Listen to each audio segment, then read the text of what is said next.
Ayan, binigyan ko siya ng tulugan niya kasi natutulog dito sa may kusina. Ayaw naman matulog. Yun, natulog dun. Kung saan ako tumatayong magluto, doon siya pumwesto.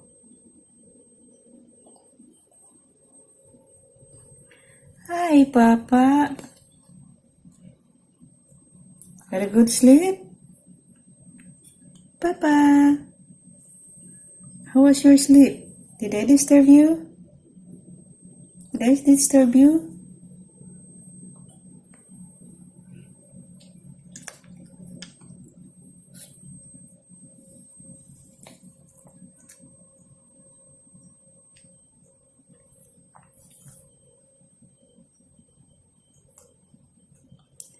Sa taas lang po ng lutuan namin, dito yung stove.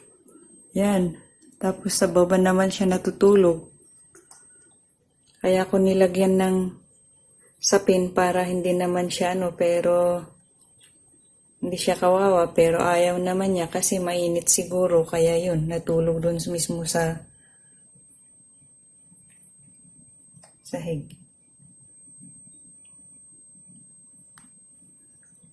Okay, thank you for watching. Say bye-bye, Papa. Say bye-bye.